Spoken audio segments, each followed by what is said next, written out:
What is up, people of YouTube? I'm your host Vernon, and this is Hunt Lake. Let's fish that.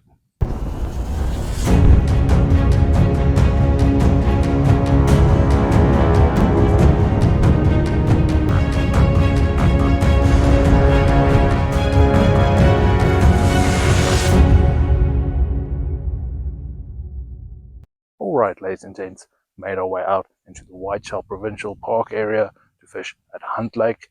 This is actually one of the lakes where I had a couple of viewers ask me to do a video out here, and I'm more than happy to do a video for you guys out here.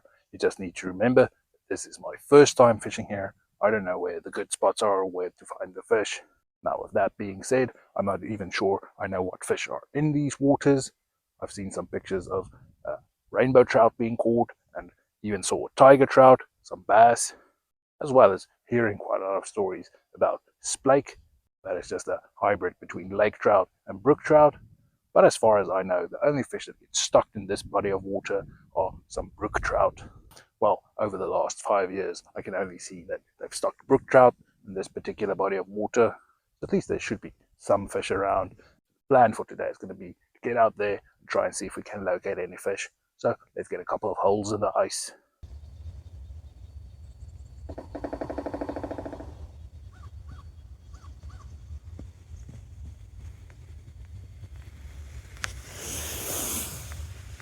Alright, ladies and gents, we made our way out onto the lake. We picked a particular spot to do our fishing. It's me and the wife out here today. And we chose this particular spot because when you look at this particular lake and the layout of this lake, on the western shores of this lake there is actually a shallow flat. We're talking about like 3 foot's worth of water on that side. Very shallow, great place to find fish in spring. But I'm thinking right now through the ice the fish won't be that shallow. Alright, so we decided to go out a bit further on the lake, seeing how as we have a deeper spot in this area, we want to be going closer to the deep water, but not necessarily the deepest water, because I don't think the fish are going to be down in the depths. They might be somewhere in between. So we chose this particular spot rather close to the shoreline, thinking we can have a couple of holes out there in all sorts of different depths to see if we can find the fish. Now, the first thing I'd like to point out, when walking around on this ice, there's quite a lot of cracking noises. I think the top layer of this ice is actually newly formed ice. We had some snow, all the weather come past, so we do have some newly formed ice, so there's a lot of cracking on the ice when walking around. Now, the nice thing is that the ice is still 90 centimeters thick, so it is rather still thick ice, but there are layers in between the ice where you can find some water before you get through the ice into the deeper part of the water. So in between the different layers of ice there is some water, so be very careful. You don't want to be out on this type of ice with heavy equipment or vehicles, because you can actually break through that type of ice. This late season ice can be rather dangerous. Right, so being 2 licensed anglers, we are allowed to use 2 rods each for ice fishing. Only during ice fishing season can you use 2 rods. So the wife's going to be using 2 and I'm going to be using 2, and our second rods we're just going to be using some baits down in the water, and our first rods will be jigging some lures. Now, there where the wife is at, that is 9 meters deep. The little hole we got over here, this is 7 meters, and that one, the closest to the shoreline, that's less than 10 meters to the shoreline from that one. That is still 6 meters deep. So still rather deep waters. We're going to be covering quite a large area to see if we can find any fish swimming past. Now, in one of my previous videos, one of my viewers actually commented that we're using our little fishing stands incorrectly. We always turn them around with the tips upright. Just a simple way to see whether you're getting a bite or not. The actual correct way to use these little stands is the way we have them set up right there, where your reel is protected. If a big fish should grab this and pull it to the hole, you're not going to lose your rod. It's going to get stuck in that little thing. It won't be pulled into the water. As the way we normally use it, it actually will get dragged in. So the idea with this is more of a tip down setup. If you get a fish biting, the tip goes down. So I just wanted to show that this is the actual correct way to use this little setup, but from time to time we might use it a bit differently depending on the rods we're using. These are also very stiff rods, not ideal for this type of setup. You want a sensitive rod to see whether you're getting any hits or not. Alright, but that's the plan for today. Have a few holes, we're going to explore some lures, we'll bring you guys to any action if anything happens.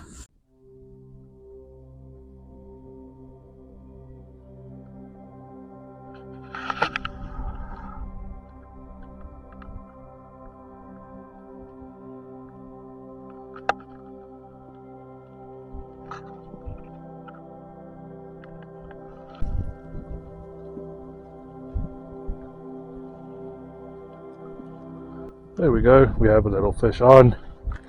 Tiny little yellow perch. This guy completely swallowed the hook. Just want to get my pliers, get that hook out. Alright, so lovely little perch. Get him down the hole.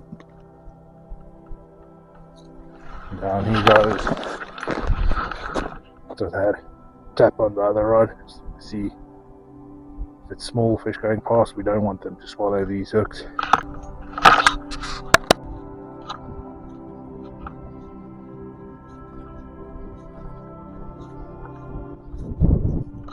And the wife is also on a little yellow perch. Yep. This one's keeping the worm. Let's get him back down the hole. Down he goes. First little fish from Hunt Lake, little yellow perch.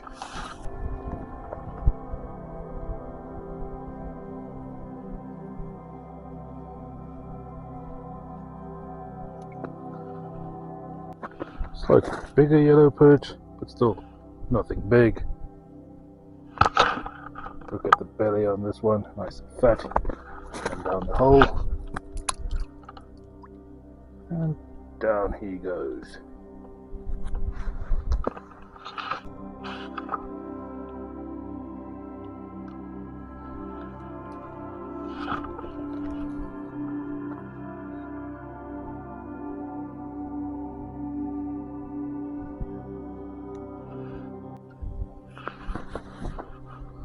There we go, another little one.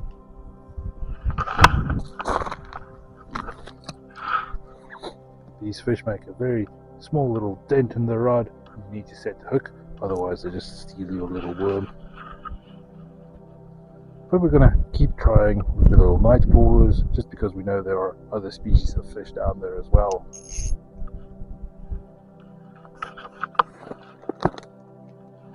Sometimes you need to weed through certain species to find the rest.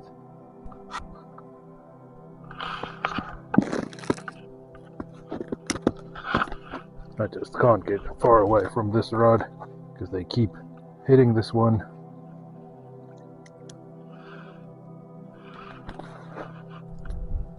Seems these little perch are in deeper waters. This hole is 7, that one is 9.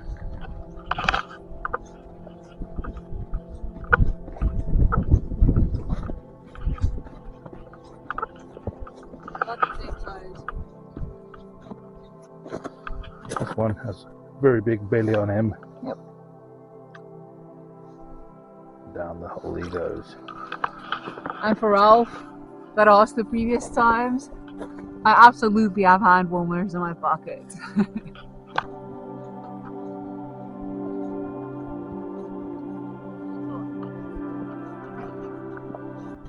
Orange on these. Gorgeous. Gorgeous guys. Normally it's just a bit orange, but this is almost like a red orange. Down the hole he goes.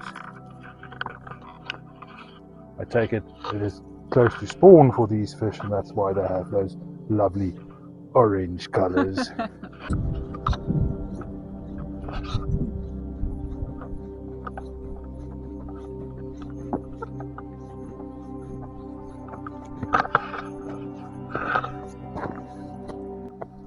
Snagged. This one clearly went for the lure, but we got him in the belly. Just gonna unhook that. Go back down the hole. Yeah, I'm bleeding. down he goes.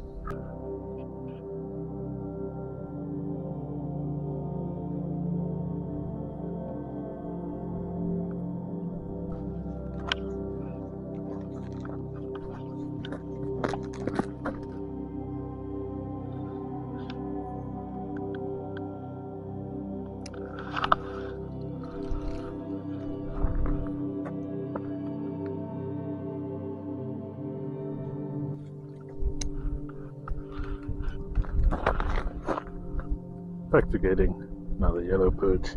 Quickly had some lunch. Down the hole he goes. Always remember, you need to stay within 15 meters of your second rod. You cannot go too far away from them.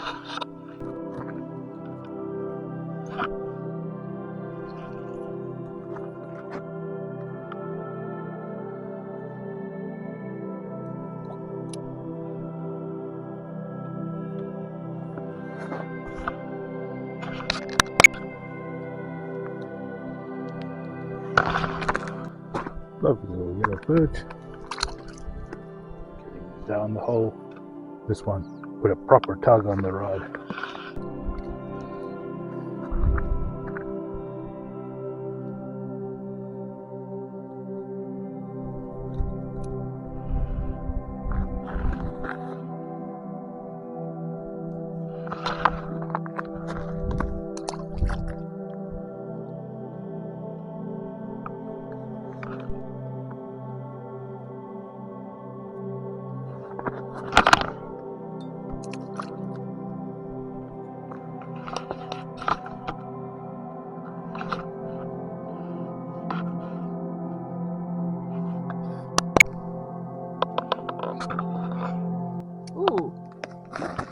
Decent little perch.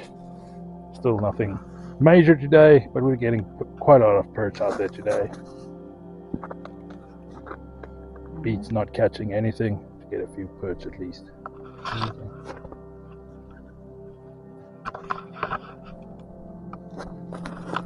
Lovely colors on this fish and patterns. Down the hole he goes.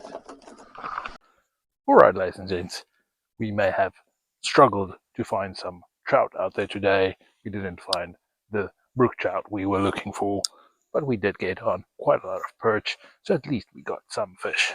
Now, one of the game rangers just stopped by to check on our licenses, and he actually said that he saw 7 different groups of people out on Lions Lake, and out of those groups, only one person caught one yellow perch. So compared to them, we actually had a pretty good day out there with the amount of fish we got. Now, of course, it's not a competition or anything. I'm just saying that we got quite a lot of fish out there. We've been really lucky out on this lake, even though it might not seem that way, not getting the fish we were hoping for. That is very important to take that as a little win. At least we got some decent fish out there. It wasn't a boring old day. We got some activity, and I have to say, it's quite a lovely day out here. We have our little ice shelter and everything with us, but there's no need to put that on. It's lovely out here in the sun, no wind, and actually nice temperatures out.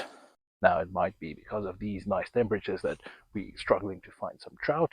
If it's that difficult to find the trout at the moment, maybe we need to try a different time when it might be easier to find them. Now, like I said in the beginning of the video, we're still figuring things out, figuring out the different spots. So if you know what fish are in this lake, please go down in the comments and tell me what fish am I supposed to be targeting. Also, feel free to leave any questions down in the comment section as well. If you're new to the channel, consider hitting subscribe, joining my community, and please do give us a little thumbs up for getting some fish at least. Also want to leave you with one last piece of advice. Being in a provincial park, you need a parks pass to be visiting these areas normally, but this year, for the year of 2025, Manitoba is suspending all those types of park fees, so you don't actually need a parks pass to be out in this area.